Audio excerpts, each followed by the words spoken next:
সবচেয়ে সম্মানিত করেছেন আল্লাহ মানুষকে। কি বলেছে? সবচেয়ে সম্মানিত, মানুষের চেয়ে দামি, মানুষের চেয়ে দামি।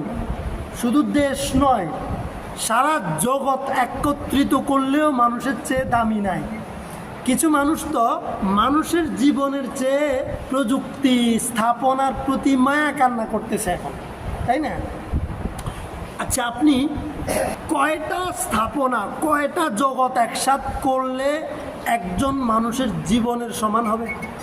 কয়টা জগৎ, কয়টা পৃথিবী একত্রিত করলে একটা মানুষের জীবন মরে যাওয়ার পরে ফিরে আসবে?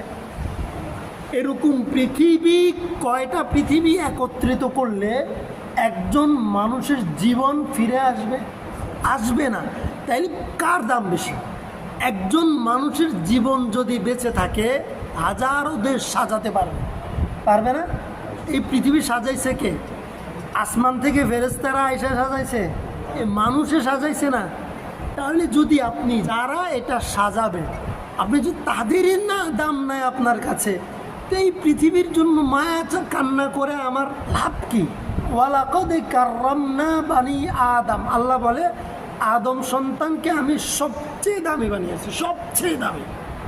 সবচেয়ে কয়জনের চেয়ে দামি? আল্লাহ বলছে সবচেয়ে দামি, মানে তুমি এর চেয়ে দামি। আর যদি অন্য কিছুকে দাও, মানুষের চেয়ে বেশি যদি তুমি অন্য কিছুকে দামি মনে করো, তাইলে যেন তুমি কোরআনের এই আয়াতকে অস্বীকার করছো। নাউযুবিল্লাহ। ওয়া হামালনাহুম ফিল বাররি ওয়াল বাহর, এবং মানুষকে বহন করার জন্য, মানুষের জন্য, মানুষের ব্যবহারের জন্য, মানুষের চলাচলের জন্য, মানুষের যাতায়াতের জন্য, মানুষের সুবিধার জন্য ফিল বাররি ওয়াল বাহরি, আল্লাহ তাআলা জলে এবং স্থলে যত বাহন আছে এগুলো তৈরি করেছেন, ব্যবস্থা করেছেন। এই যে সাগরের বুকে মানুষ ভেসে চলে, দানবের মতো জাহাজ নিয়ে দৌড়ে বেড়ায় না মানুষ? কয়টা জাহাজ একজন মানুষ বানাইতে পারবে? আর একজন মানুষ হাজারো জাহাজ বানাইতে পারবে। এই জন্য মানুষ এই পৃথিবীর জমিনের উপর দিয়ে সারা পৃথিবী চড়ে বেড়াচ্ছে না? আসমানের উপর দিয়ে ভেসে সারা পৃথিবীতে মানুষ চড়ে বেড়াচ্ছে না? এটা মানুষ ছাড়া আর কেই পারবে বলেন? আর কেই পারবে? কেউ পারবে না। ওয়া হামালনাহুম ফিল বাররি ওয়াল বাহরি, আল্লাহ এই সব কিছু মানুষের জন্য করেছেন। কার জন্য? মানুষের জন্য। আমরা মানুষ না, আমাদের জন্য করেছেন।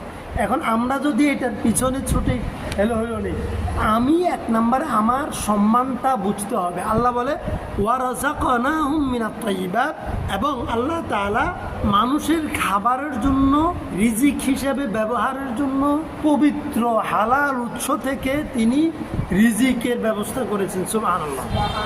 মানুষের প্রয়োজন মিটাবার জন্য আল্লাহ হালাল উৎস থেকে রিজিকের ব্যবস্থা করেছেন। সুবহানাল্লাহ। ওয়াফাদ্দালনাহুম আলা কাসীরিম মিম্মান খালাকনা তাফযীলা, আল্লাহ তাআলা সব কিছুর চেয়ে মানুষকে ফজিলতের বানিয়েছেন, সম্মানিত বানিয়েছেন, মর্যাদাপূর্ণ করেছেন সব কিছু চেয়ে। তো আমিও তো মানুষ, আমি মানুষ না? মানে আমি আমার এই সম্মানটা বুঝবো আগে, যে আমার জীবনটা আল্লাহর জন্য। আমার জীবনটা কার জন্য? এবং পৃথিবীর সব কিছু আমার জন্য। আমার জীবনটা আল্লাহর জন্য, পৃথিবীর সব কিছু আমার জন্য। তাহলে আমি চলবো এমনভাবে যেন সব কিছু আমার জন্য হয়, আমি যেন কোনো কিছুর গোলাম না হই।